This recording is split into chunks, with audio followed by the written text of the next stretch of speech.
Hi guys, it's Mans. Before we get into today's episode, I did want to mention up front that we are hosting another yoga and journaling event in Denver on Monday, January 27th from 6 p.m. to 8 p.m. For all of our people who are feeling the effects of the winter month, you're slowing down, you're nourishing yourself, you're maybe not drinking, you're doing dry January, you're favoring the indoors over the cold, and you've probably not seen a lot of friends as much. So if you're craving some conscious human connection, come join us. Jessa will be leading a beautiful yoga flow, and I will be prompting a journal session that will calm our nervous systems and feed our introspection. It also happens to be the day before my birthday, so if you do anything for me, it's coming to this event. You can find the link to sign up in our show notes below. We are so excited to spend the evening with you. What does sober curious mean? That you're like never sober, you're just like curious about it? You have a general interest in understanding what it would be like if you denied alcohol in certain You're like situations. studying sober people over a glass of wine. I mean, no, like really though, sober curious is being curious about what approaching certain situations that you would normally be consuming alcohol in sober. How would that change? How will my relationships to people change if I stop drinking? How will my personification of self change if I stop drinking? How will my enjoyment of social outings change if I stop drinking? Like, you're basically just analyzing where and how alcohol or substances serve a purpose, both beneficially or not beneficially. You're curious about what being sober would alter. For those who are deep enough to get it, But profound enough to not care. you're listening to Consciously Unconscious.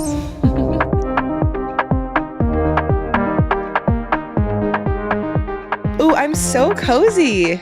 I know we haven't recorded on a couch with a handheld mic in so long. Feels like we're going back to our roots. Accidentally recording myself on my phone too. A little beatsy, yes. Hi. Hi everybody. Dude, I definitely feel like that little Welcome. mushroom thing. Speaking of substances. God, Amanda hates to be out of control. It's my favorite thing. I'm like, give me 16 more. We took a little Alice mushrooms, which is all about cordyceps, ashwagandha, Lion's mane, some brain enhancement stuff. Did you know that multiple healers in my life who've given me readings have told me that I have a guide, whether a physical human or not, I don't know, who is named Alice, and I need to find her or them or whoever. And so I'm like, is it Alice mushrooms? Is it Like, Le Brand? do I need to be messing around with Alice mushrooms more? Isn't that funky? Alice mushrooms, if you're listening. I know. I have a You close know Alice? connection. I don't know her. Anyways, I digress. That's not something I'm getting into today. Well, But Alice, if you're out there and you're listening. yes, if you do know anyone named Alice who wants to be essentially a guide or a mentor to me, I have had multiple channeled messages from healers saying that I need to find Alice. Wow. Isn't that weird? It's crazy that that's a specific name that they've said. Right? Not once, 2 times. From 2 different people. Okay. Yeah. So Alice, if you're out there and you'd like to be my guide, that is something that I'm seeking in life, as like a mentor. I agree with that. Yeah. I agree. A mentor is really important. And I think that a lot of people listening who struggle with alcohol could use a mentor. She's like, okay, let's get right into it. Today is a conversation about substance abuse and about alcohol. And I think it's always substance use. This is your AA meeting. Yeah. We are your sponsors. He would like to welcome you and say this is a judgment-free zone. I actually do want to start off by saying I am doing dry January. Did you know that? You are? Yeah. What prompted the decision? Well, this is the And first why time. didn't you ask me to do it with you? I was going to ask you in the pod, have you drank since January started? No, technically I'm doing dry January too. Jessa? Wait. Do you want to do it with me? No, I don't, honestly. I mean, I'll try, but like, no. So this is the reason I wanted to do it, was because every year in the past, I don't think I've ever done dry January because my birthday's in January. So I'm always like, So we're doing a little dry till the 28th. or just dry through the whole Jan. I don't need a drink on my birthday. I support you. But here's the thing. My mom is such a person that is so black and white. Like if I say we're doing dry January, she's like from Jan 1, 12:01 Jan 1 a.m. to Jan 31st. Are you doing it with your mom? No. Oh. She just is so like, I cannot comprehend you doing dry January. And then not finishing. Okay, yes, got and it. so she goes, well, I have a question for you, Amanda. Did you drink after midnight on January 1st? She said you better play by the motherfucking rules, my girl. Wait, okay, are you doing this alone? Lucas is doing it with me. Okay. And the reason So you being... have a support system. You have a support team. Well, the reason being is because I realized that January is dry January, and I haven't drank since New Year's Eve. So I was like, might as well. I'm already 7 days in. Might as well. Perfect. That's a week out of the way. Yeah. Do you drink that often anyways? I would say I probably drink once a week. Okay. Maybe twice if it's an eventful, happening, popping, gorgeous weekend. But If it's summertime, ask me again. Yeah, it's really interesting the way that alcohol is fed to us as an activity and as an encouragement to participate in at every turn, that it's actually harder to avoid it than it is to find it and participate in it. 100%. And I think there was a time period in which if I was to do dry January, if I were to try, it would have been super black and white. It would have been, okay, I am going the entire month. I have to do it rigidly. And now I'm doing dry January, but I'm not going to like shame myself if I'm doing moist January. Yeah, I think it's called damp. Oh. Where it's just, you're Sorry not, for anyone who hates the word moist. yeah. Also, Moist. apologies to the damp community. No, It's an actual thing. Pop off damp community. True. That's like kind of how I want to live my life, is in a damp relationship with alcohol. I don't want to call myself damp in any capacity. Okay, lightly sprinkled upon. What's a synonym Misted. for damp? Misted. Mystical. Mystical. That's good. Okay, that's good. Coin it, trademark, copyright.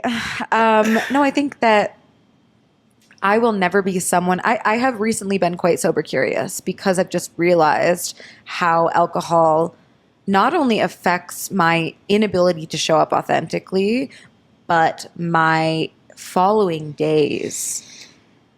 The physical, mental fragmentation, physical, mental, spiritual fragmentation of like all parts of myself. I just feel so gross, misaligned, anxious. I mean, like, there's a such thing as a 3-day hangover. And so I've been experimenting I've been experimenting with this idea of being sober curious, knowing that I will never be someone who 100% restricts myself. What does sober curious mean? That you're like never sober, you're just like curious about it? You have a general interest in understanding what it would be like if you denied alcohol in certain You're like situations. studying sober people over a glass of wine. I mean, no, like really though, sober curious is being curious about what approaching certain situations that you would normally be consuming alcohol in sober. How would that change? How will my relationships to people change if I stop drinking? How will my personification of self change if I stop drinking? How will my enjoyment of social outings change if I stop drinking? Like, you're basically just analyzing where and how alcohol or substances serve a purpose, both beneficially or not beneficially. You're curious about what being sober would alter. So I've been curious about stepping away from, I'm not someone who utilizes alcohol as like a liquid courage. I need a few drinks before I go. I'm going to get a drink if I'm out no matter what. Like I've floated away from that. But I also noticed that there has never been a situation where I consciously have chosen, I am not going to drink tonight. It's Really? It's just like, sure, I'll have a drink. Yeah. It's not like I'm going to go get fucked up or I'm not going to get fucked up tonight. Like, but the intentionality of I'm going to go out, but I'm going to be sober doing it. Yes. Because even if I've chosen alternate substances, I still will drink. And there's no need for me to do that, but it's just habitual to order a drink when you go out, to carry something in your hand, Yeah. to just sip on something when your mouth is really dry. You know, I feel I just need a little palate cleanser.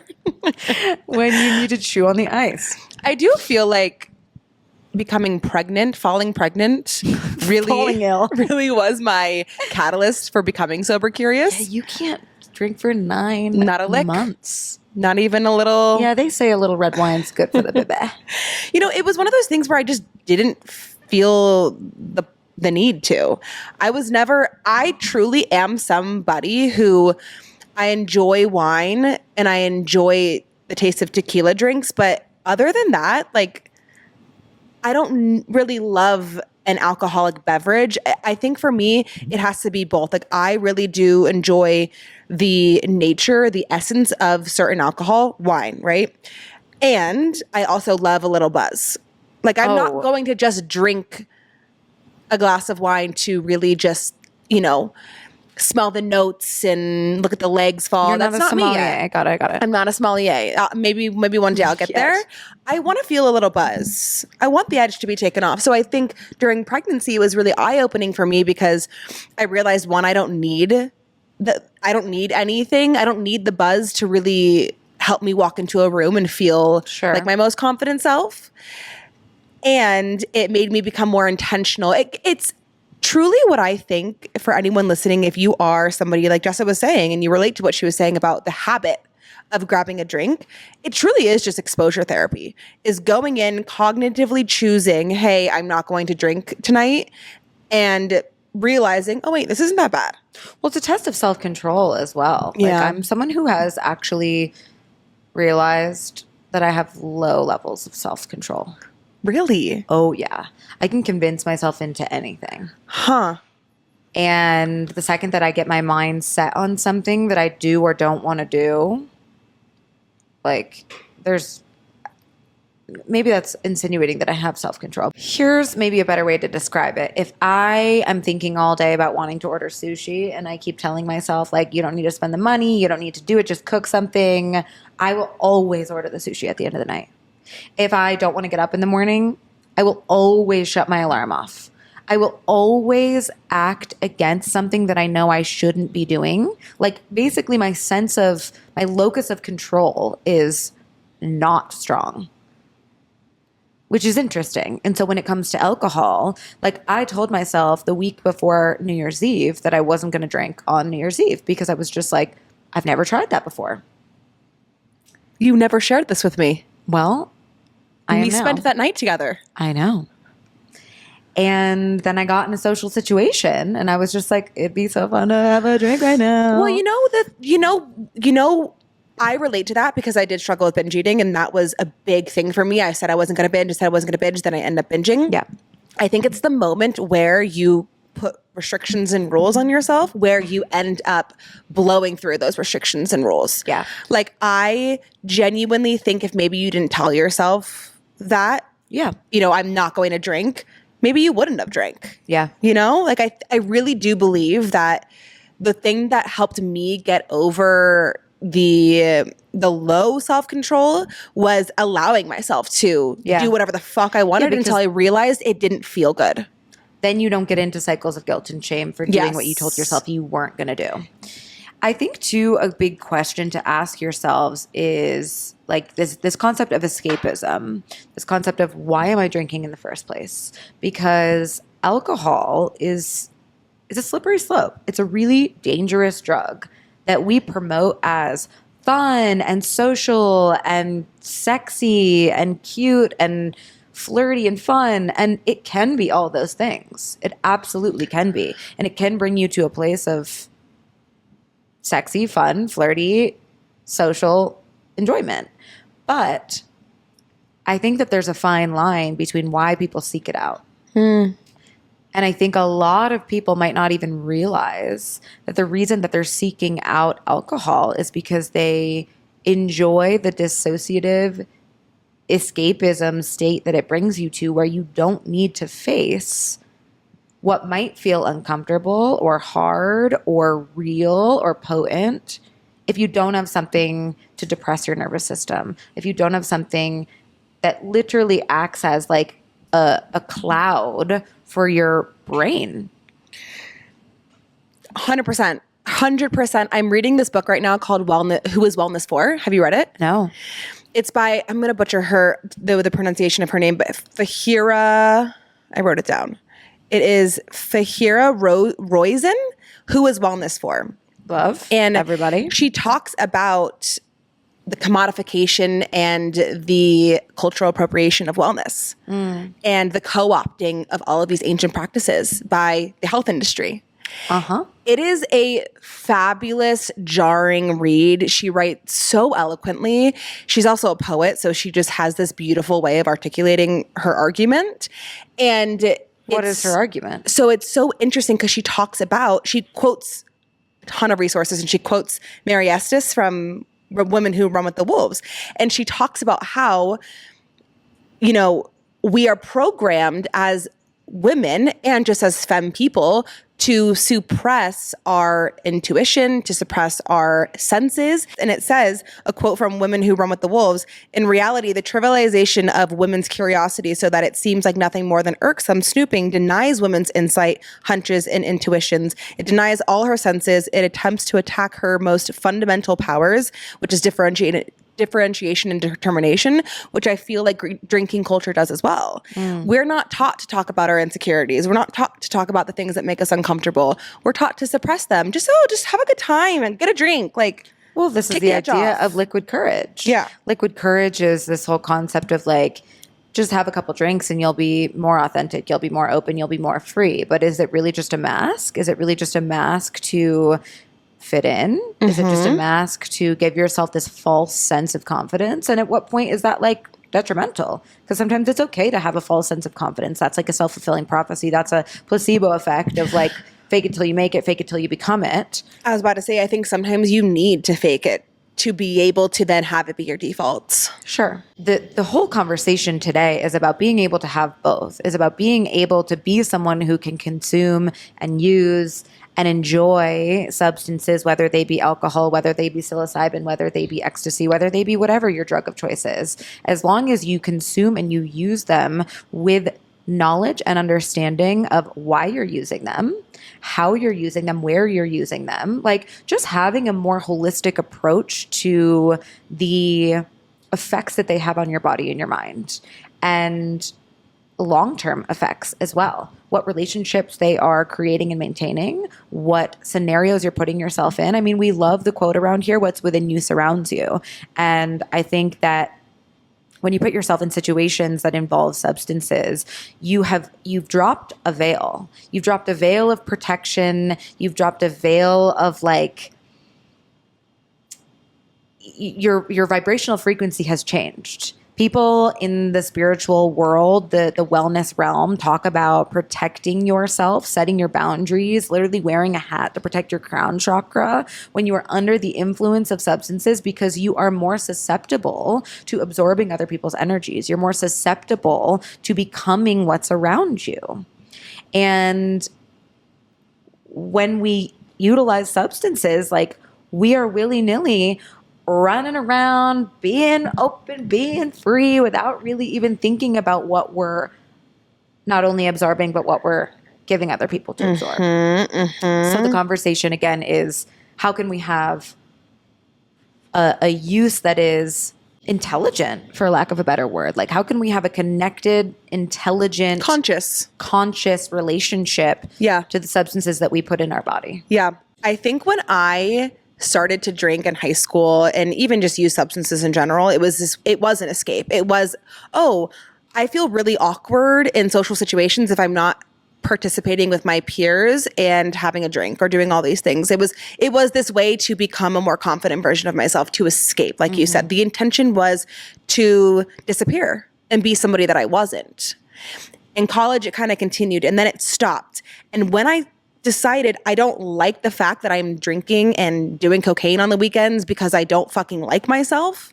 I don't feel good. Like you said, the hangover, the aftermath is like, you drink to increase your dopamine levels and then your dopamine levels get worse the next day. Like Sure. And the question is, are we borrowing happiness from tomorrow to satisfy a current social situation? Are we borrowing future happiness to satisfy? That might as well have been my fucking motto in college, like truly. And so I think I was in this very unconscious consumption behavior with alcohol specifically in college. And then I got into wellness. I got into working out. I got into eating clean. And I think once you start to get into the curiosity of just maybe being more intentional and self-discovery, I think wellness is usually the gateway drug to spirituality. Yes. I also think massive life events are. True. I think massive periods of like extreme heightened emotion.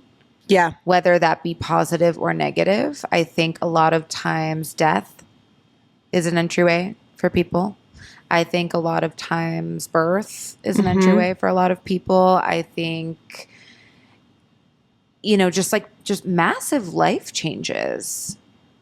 And it's interesting that now the leading cause of death for 18 to 30-year-olds is fentanyl. And I think we're having a lot of more common experiences where people are losing loved ones to substances specifically, which triggers a whole nother awakening of what do I want my relationships to substances to be? Yeah. So yes, totally. Like there are all different gateways into wellness and spirituality and looking at your life a little bit more and saying like, well, holy shit, how do I want to change? But I do think periods of like massive emotional dysregulation lead you to question things. 1000%. Whether it is I hate myself or it is holy shit, my life has just changed because something traumatic happened to me. 100%. And I think that what that led me to think is a big part of my wellness journey was almost this pendulum swinging to the extreme side of my body is a temple. I'm going to eat 100% clean. I'm not going to drink because I don't want the negative physical body impacts, right? And then it's that whole idea of the coffee cup and the cigarette versus the tarot cards and the crystals. To break that down for someone who hasn't seen that meme, as there's a meme that is spirituality on the left and spirituality advanced on the right. Spirituality on the left has a picture of tarot cards, a pendulum, a sage, a Palo Santo. It's like all of the spiritual tools. It says spirituality. And then on the right, spirituality advances literally a coffee cup and a cigarette because it's just like, nothing fucking matters. And I think that in terms of the whole coffee cup and the cigarette, I think that that's kind of where I've gotten with alcohol and partying is like, I know that you can't transcend your humanness. You can't do that. You can't eat 100% clean. You can't, deprive yourself of a good time. Like, for real, that's why we here. Exactly. So you have to be able to figure out how to do both. And that's kind of where I was going with like wellness as this catalyst for intention. Yes. And for things like dry January and things like that, if you don't resonate with it, if you don't want to be 100% black and white, if you are more on the coffee cup and cigarette side where you understand it doesn't have to be so black and white, like use it as a way to allow you to get curious. But I thought that was interesting in terms of like the idea of the pendulum swinging and how we go from being so extreme to now being like, I don't want to be so black and white. Like, yes, I'm doing dry January, but like damp. Damp. Like I'm not gonna shame myself if I do. Like, how do we get there? How do people listening get there to be able to party, to be able to enjoy life, to be able to like... I think this begs a greater question that goes back to the root of what we're talking about is why people gravitate towards partying and drinking in the first place. Yeah. And I think a massive thing or motivator as to why is because people give a fuck what other people think about them. People care so fucking much what other people think about them. And so when they drink, They drink to fit in. They drink to stand out. They drink to show up as someone that is worthy of being there, that is worthy of being listened to, that is worthy of being seen. And I think we need to like record scratch, rewind, go all the way back to the beginning to answer that question and look at people's motivations. And so I think more times than not, at least my experience with alcohol in college and beyond was to try to be someone that other people perceived well, to try to be someone that other people liked. And that meant drinking. That meant being the fucking chill one who could stay up till 4 a.m. and smoke joints. That meant being the one who was just like, could hang, you know? And did you feel disconnected from your spiritual side when you were... Absolutely, but I didn't even know that I did. Yeah. I didn't even know that that was what I was disconnected from. I was just showing up time and time again, masking that this is who I thought I was, and this is who I thought that I wanted to be.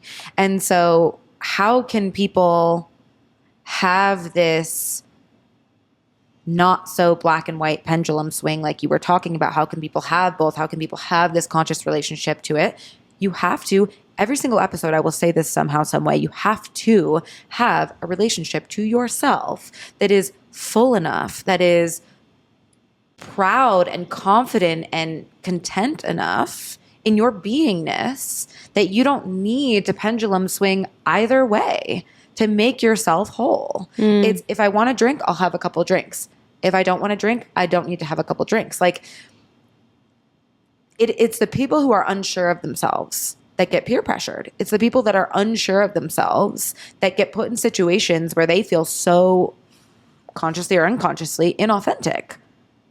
And that's pendulum swing. Because then they do that and then they notice, oh, that feels so fucking shitty. I need to stop. Yeah. And they go all the way over here. It's kind of like what we were talking about. We were talking about one time, I think we were talking about someone's boyfriend and how they don't drink, and we're like, that's fucking weird. Like, I think it's funny that in our culture there are certain things that if people don't have, if you're not an alcoholic, right? Like putting an alcoholic aside, but like if you don't have social media, you're fucking weird. Sorry. Like it shouldn't be that way, but it is.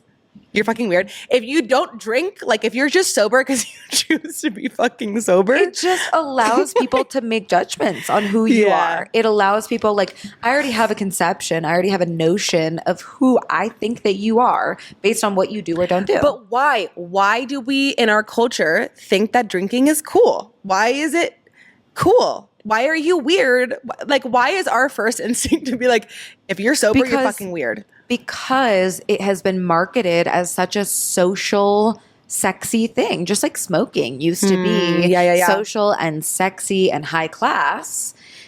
Drinking has been shoved in our faces from an industry that makes billions and billions and billions of dollars and also makes lots of fucking people sick that feed other industries. Like, it's all connected, but they market this to us as a way to get us to think that our relationship to alcohol determines our social standing, determines who we are. And so if you're cool, you go to a sexy little cocktail bar on your first date. If you are cool, you get dressed up and you go out and you party in college. If you are cool, like there are very specific social scenes that involve alcohol that classify you as someone who is cool. You know, that's a great exercise I think people listening and us to do is when you think of people who drink, people who go out, people who like party, what do you think about them? And I'm not talking about in like a degenerate way, like people who do put on the cute outfits and go to happy hour after work and all these things. What do you think about versus the people in your life that you know are sober by choice? What do you think about them? Yeah, and what are your thoughts that you think about other people actually say about yourself? 1000%. Because you know what I think about often is why can't adults have fun without alcohol? They can. But fun is the word that comes to me when I think about people doing that versus I think back to my childhood and how I had so much fun without substances. And the second I started drinking, it's like, oh. Sure. We're on a very new age wellness wave too, where there are the rise of mocktails and creations that give people an opportunity to feel included without having to drink. There are ecstatic dance parties and sober bars and activities that are being... Ecstatic dance parties? Dude. Please elaborate.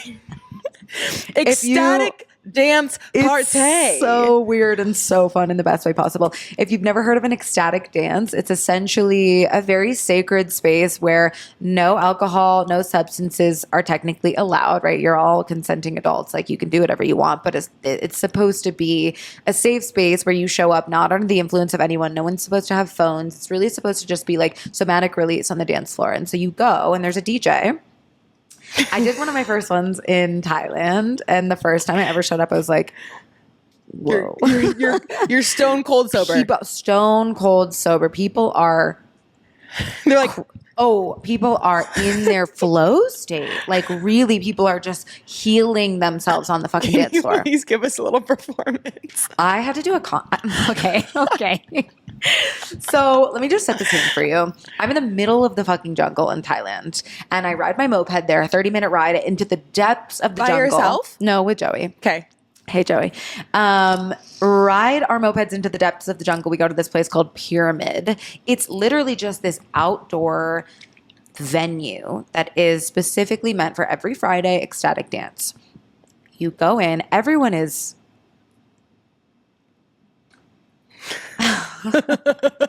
smells bad, barefoot, in like essentially like rank. I mean, it's not. It's a you have to. You gotta accept that you gotta go in with an open mind. Like, you have to leave judgment at the fucking door, because I swear to God, like, you walk into an alternate universe. You go through a wormhole, and what? You literally go through a wormhole. You crawl. It's a saying. It's a hyperbole that, like, you go into a wormhole. You said literally go through I did say that. I meant metaphorically. You go through a wormhole. And at the beginning of the dance, they kind of like introduce you crawl. No, but there are people, they introduce you, they tell you welcome, here are the rules, like no phones, please don't videotape people, blah, blah, blah, blah, blah. And they get you to like release your animalistic instincts. So they have you yell, they have you jump around, they have you make noises, and then the DJ just DJs. And how many people are we talking? 100? Wow. It's packed. People are seriously just like so eyes closed, just in your moment. It's actually really beautiful. It's very intimidating the first couple times you go, because you have to realize how much I personally realized how much I feared being judged. And so Are you the person that like at weddings is going to go on the dance floor and dance? Now I am. This was what made me fall in love with dancing completely sober, as somatic release, as moving energy through my body, literally raking myself on the dance floor, releasing energy from my body, regulating my nervous system. I will dance fucking anywhere now, and I will not give a shit. No. I always cared about what people thought about me. Always. I was always a fun girl, but I used to have 12 tequila sodas to dance. Now I will bust a move no matter what. But what happens at an ecstatic dance is, which I didn't know, if you don't want to, what they call contact dance with someone, you just give them the little like no thank you. I didn't know that. So people are grinding on you? I just need, like, we need to insert a video. Can we insert a video clip here? Yeah, clip it now. Of contact dancing. Hi guys, it's Mans. I'm editing this episode, and I'm realizing that if I insert a clip of somebody else contact ecstatic dancing, I run the risk of getting copyrighted.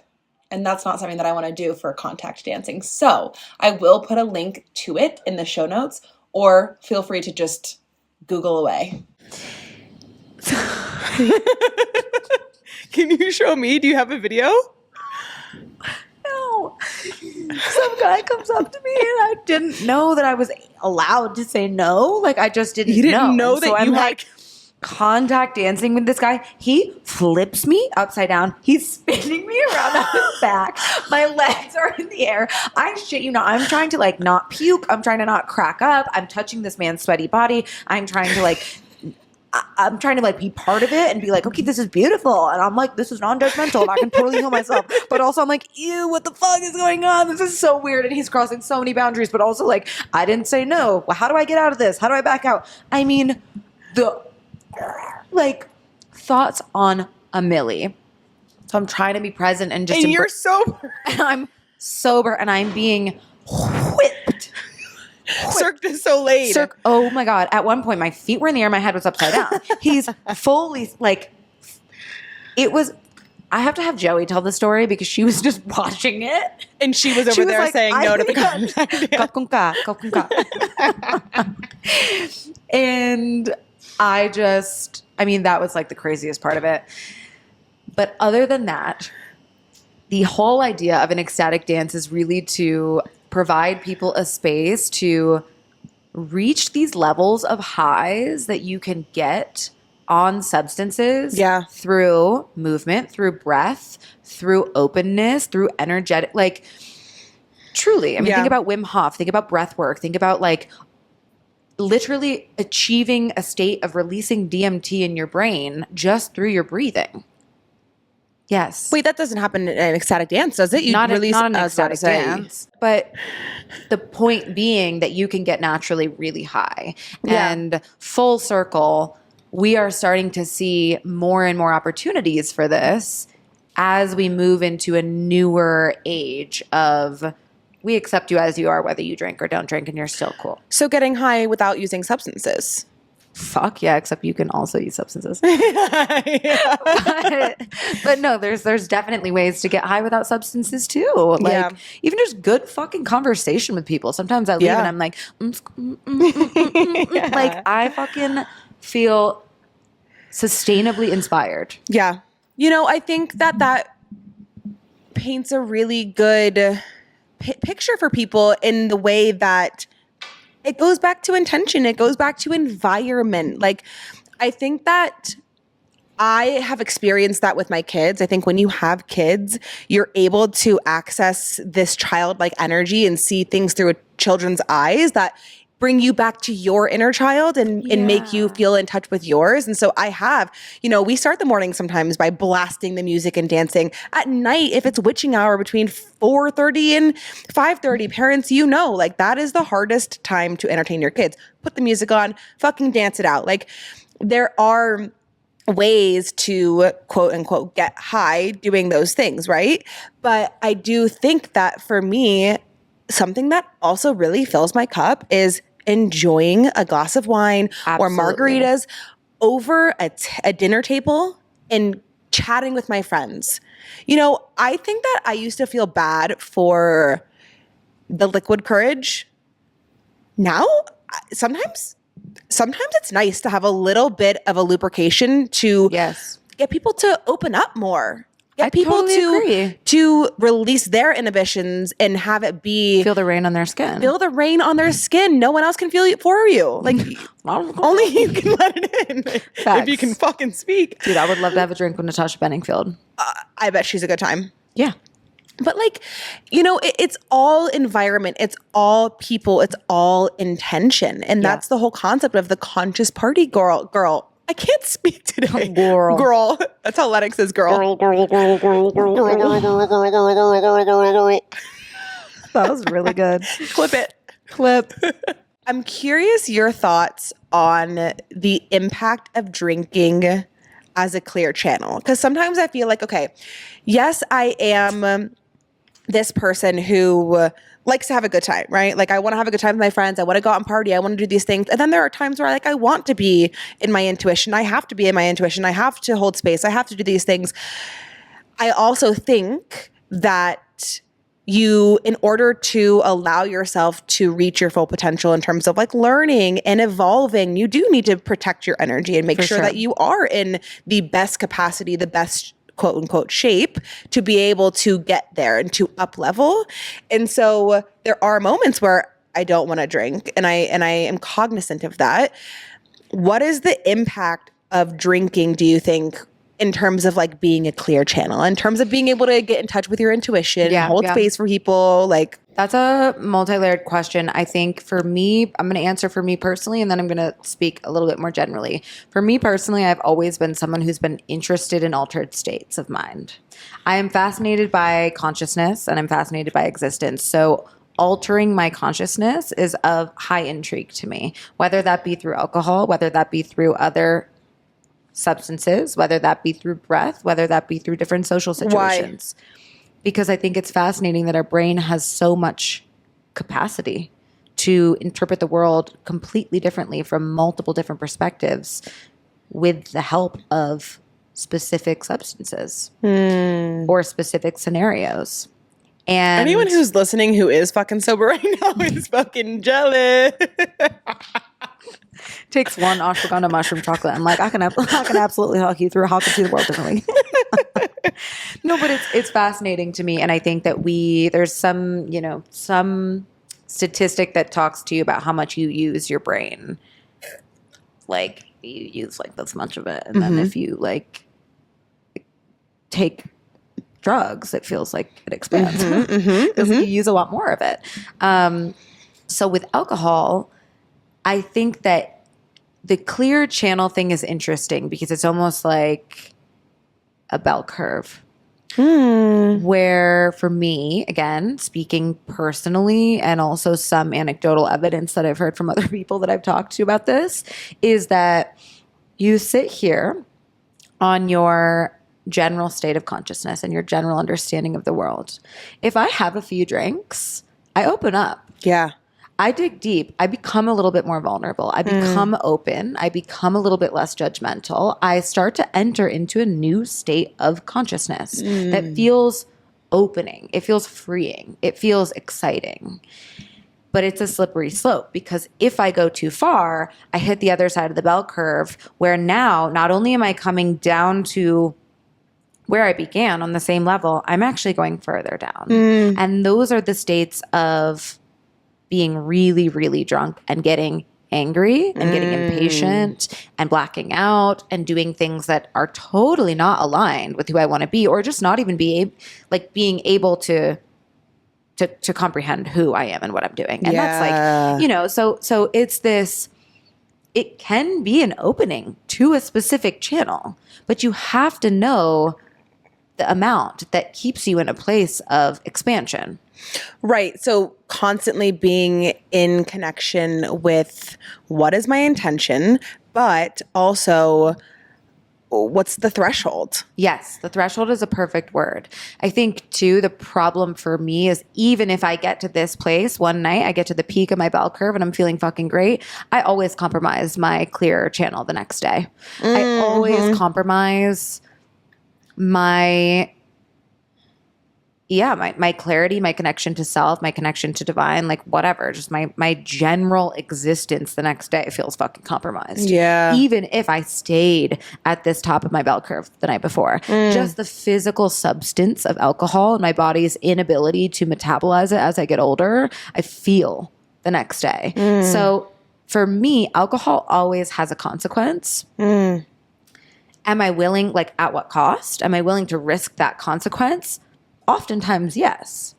Because when I go out and I'm in social scenarios that do open me and free me and I can find that threshold that feels really good, fuck yeah. Do I cross it often? Fuck yeah. Do you think it's because we have more communities that are participating in drinking than communities that don't?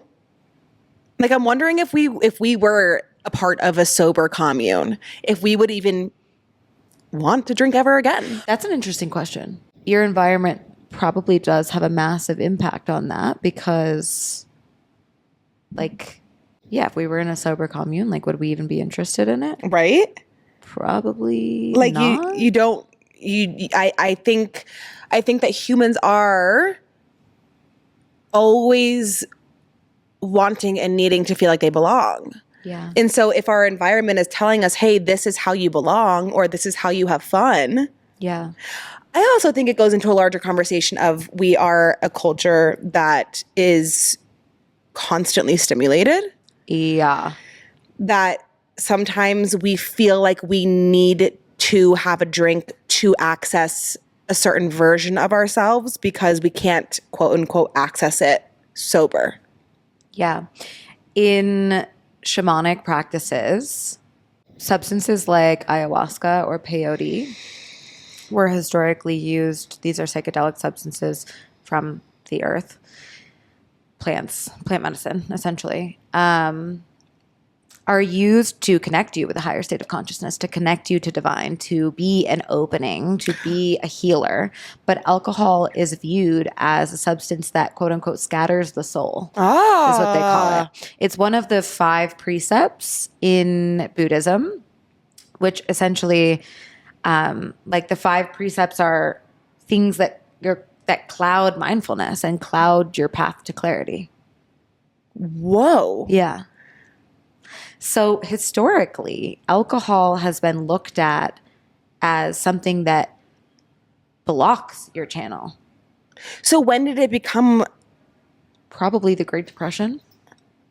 Really? Probably in times of war and famine, when people were looking to dissociate, when people were looking to escape, when people were looking for some type of like, let me feel fucking good right now. Well, and then the prohibition, the classic tale of you want what you can't have. Yes. And then speakeasies. And then speakeasies almost became this rebellious nature. I would love to go back to the 1920s. Dude, a flapper girl? Dude, I'd be a flapper girl. bust it down at the Great Gatsby Mansion. Literally. And so like this idea that we want what we can't have and it's this form of rebellion, there's an allure to that. It's the forbidden fruit. That's why people Yeah. drink before they're 21, is because you're like, ooh, I'm not supposed to. Finna. Gonna do it. Gotta do it. Yeah. I mean, I can totally see both perspectives. I can see how alcohol really chemically in your body is a depressant. But then why does it make you feel so good? Because even the next day, look, I really haven't drank like let's shot since college. I would say that the most I've drank was this past Christmas. Probably in the last 5 years, the most I've drank was this last Christmas, Yeah, which when was you like blacked out. literally a couple. Yeah, but I had like maybe a bottle and a half to myself, and the next day, I didn't feel hangover. I didn't feel hangover. I felt invincible. I didn't feel no hangover. No, like truly, I didn't. Yet that's crazy. Right? Well, I don't have an answer to that. So maybe I'm just a superhuman. Maybe you are just a superhuman. That's what I grew up with was, let's enjoy each other's company over a drink. I mean, yes, that is, again, what's put in our faces. Like, it's such a social drug. It's such a social thing. Like, sometimes it feels like there's nothing else to do for a first date, for meeting a new friend, for going out. It's just like, oh, let's go grab a drink. Let's go grab a drink. Let's go grab dinner and drinks. Let's go grab a drink. Like, it's become an activity. It's become something to fill your time. Even if you're not necessarily seeking the alcohol in the first place, you're seeking the scenario where you would order a drink. I think bigger cities are doing a great job at providing opportunities for people to do things that don't involve drinking. Yeah. And so find environments that are supportive of, like, when you really want to drink, go get a drink. But if you're feeling neutral about it, do something where you're not in a place where ordering a drink is even a possibility, so you just won't. Yeah. That's what I need to be better about, because sometimes it's not necessarily like I want to drink or I don't want to drink. I'm neutral, and then I go somewhere and I'm like, well, since I'm here, I guess I'll get a drink. Yeah. And I think there is some beauty in that in terms of living in the now. True. And not overthinking things and not putting yourself in this box and truly living in the present. Like, there is beauty to that. I think that the reason I like dry January, the concept of it, is because I think it allows you that moment, just like New Year's Eve, to really question things. Totally. And I don't like the idea of dry January when you see it on social media or you see it on TV. Like, the commodification of using these things in order to just get you to buy more products that can fill the void of drinking is so icky. Yeah. That should not be your reason. Like, your reason should not for doing dry January or questioning your relationship to alcohol should not come from a place of lack. It has to come from a place of abundance and expansion. And hey, I'm really doing this to learn about myself. And so if you are trying to find environments, like Jessa was saying, that are not surrounded by drinking, I also would encourage you to not try to fill that void. Just sit with that fucking void. Yes, the lost art of being bored. Coming soon. But truly, I think that there is so many lessons to be learned in moments of stillness. And again, we are a culture that's obsessed with dopamine, a dopamine overload. We're constantly stimulated. And use this as an opportunity to create low stimulation environments for yourself and truly sit with what's coming up. It's Radical uncomfortable. presence. It's uncomfortable, but that's where the learning comes from, truly. Like my favorite visual ever used to be a flower growing out of a concrete, growing out of like a sidewalk, because it really does represent that growth and beauty and abundance and plentifulness comes from these moments of harsh rigidity, uncomfortability. And it's really a time for you to develop that trust with yourself and to like almost look at the reasons you are choosing to drink instead of, again, filling that void with even like things that aren't quote unquote harmful, like going and being with friends all the time. A good question that we've touched on to ask yourself is, am I drinking to connect? Am I drinking to express? Or am I drinking to avoid? Yeah. And based on your honest answer to that question, if you still want to drink, you are autonomous. You can make that decision. But if there is an alternate solution, if there's an alternate opportunity for you to express, or instead of avoiding, for you to face, can you find that without having to utilize substances? Just as a question, just as a thought. It's not bad if you do choose to use them. But again, just because this is a self-discovery tool to listen, to think, to learn, like to question yourself, can you take an honest look at your relationship to substances and answer those questions? Because I think that's the other thing is, I was talking about this with someone the other day. The delusion that each individual has about themselves being truthful. So you think that you are a truthful person, but even when you're being untruthful, you still think that that's truth. You're living a version of that truth. But basically what I'm trying to say is, not often are we able to look at ourselves from a third party perspective and be say, objective. Hey, you're not being honest with yourself right now. Yeah. Because you are stuck in the delusion that your truth is your truth. And so that's a really hard thing to like separate yourself and answer questions honestly. Am I drinking too much? Am I being a crazy girlfriend? Am I taking care of my body? Am I X, Y, and Z? The hard questions,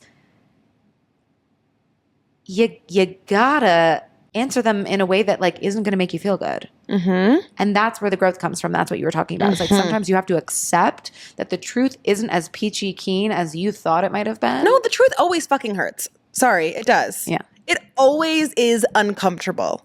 But if you are committed to growing, if you are committed to accessing a version of yourself that is truly authentic in love and compassion, the version of yourself that you think you're accessing through substances, if you're committed to that, you have to look at that truth in the mirror. Yeah. Yeah. Anything that you do with intention is worthwhile. Anything that you do with awareness is worthwhile. And I think that there are a lot of external factors that force you or make you think that drinking should be just something else to add to the list of things that you do. Just something else to cap off your workday, have a couple drinks, decompress, chill, go be social. Like, it's framed in all these ways. But if you can really separate what other people tell you that your relationship to alcohol should be and what your relationship to alcohol should be for you that feels good, then you're in a better place than you started. Yeah. even if it means that you still continue to drink often, Yeah. even if it means that you don't drink at all. Like you can land anywhere on the spectrum as long as you have conscious awareness of where you stand with it. Yeah. You trying to play footsie? Sorry. So She just goes, the question stands then. Do you think you can be both? Do you think you can be conscious and a party girl? yes, absolutely. Absolutely. I think that partying is a beautiful, beautiful part of life. Communing with others, celebrating, dancing, eating, drinking, like joyful, joyful parts of life come from quote unquote partying. Can we approach those situations a little bit more delicately, a little bit more consciously? Yeah. I don't think that you should have to choose one or the other. I don't think that you should have to give up being social, partying, just to avoid drinking. You can show up at parties and not drink and have fun. You can show up at parties and be blackout and have fun. You can show up at parties and have a few drinks and have fun. You can not show up to parties and have fun without repeating ourselves too much. Like, it really just comes down to intentionality. I was going to say, I think the two things that either make you answer that question as yes or no is environment and intention. Where it's happening, hugely important. Who it's happening around, arguably more important. And the intention of why you're doing it and the status of how you feel about yourself or how you feel when you're going to do it. I've had a long fucking day at work. I fucking hate my job. I fucking hate where I'm at. Let me have a drink. No. Oh my gosh, my best friend just got engaged. I'm so happy for you guys. Mazel tov. Let's go drink. I'm not even Jewish. I don't know why I keep saying mazel tov. I was going to let that one slide. I said it in like 3 episodes ago. Dude. You did? Yeah. Blacked out.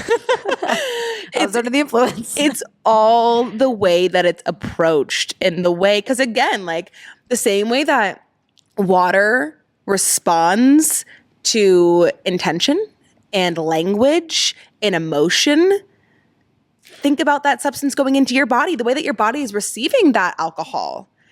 Are you in a state of fear and lack and shame when you're consuming that alcohol? Explain what you mean about water and vibrations and energy, because people might not know. Well, there's a famous study. What's his name? Something Emoto. There's this guy, and it's actually, I just put this on my reading list. He has a fascinating book on how water responds to emotion. Like the physical, when we're talking about water, we're talking about the physical H2O molecules respond. Like he'll do experiments where he will have a glass of water, and underneath the glass of water, it'll be like, you're awesome. And then underneath the other glass of water, it'll be like, you suck. In the way that the actual crystals of water, like the crystallization of the water is in this like beautiful harmonious pattern when you're speaking good things to it. And when you're not, it's like this fucked up, distorted crystallization. And so you're over 70% water. Your body is. So that's why the way that we speak to ourselves, the way that we think about ourselves, the way that we are approaching situations, you know, if you are sitting in a place of gratitude, the moment you wake up, you are going to feel happier, more joyful. You're going to attract those things. But if you're waking up in a place of lack and fear and all these things, that's what's going to present back to you as well. Totally. And so if you are consuming these substances, whatever it is, from a place of escape, from a place of fear, from a place of shame, that's when I feel like you're not partaking and partying consciously. Yeah.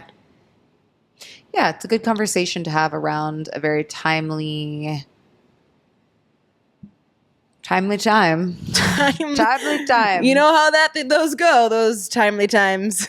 We are doing something a little bit different this week to close out our episode. We've decided that we want to expand the podcast to Substack, which is a really cool platform that's filled with blog posts, videos, audio files, just community. It's essentially a conscious community of really cool fucking people, and we're joining it. And what we decided that we're going to put there is the bonuses of our episodes, which are our conscious confessions, which are really cool interviews that we have with people that we're bringing on, which are just like extra conversations that pertain to the episode that we just had. So you will be able to access this episode currently right here, close it off in about 2 minutes on Spotify, on Apple Podcasts, on YouTube. But if you want to listen to the further conversation, if you want to see what interesting stuff we pull for another 20, 30 minutes based on your recommendations, based on your questions, based on other people that we bring on, subscribe to our Substack. We will always put that link below, and you'll get a little bit of extra information. And we'll probably be ecstatic dancing on there too. And when you also, if I can find a way to get footage of what happened to me, I'll put that on there for you. Anyways, please like and subscribe, and please like and subscribe, please. And leave us a review, because And we always leave us love reading those. Cool. Thanks. We love you.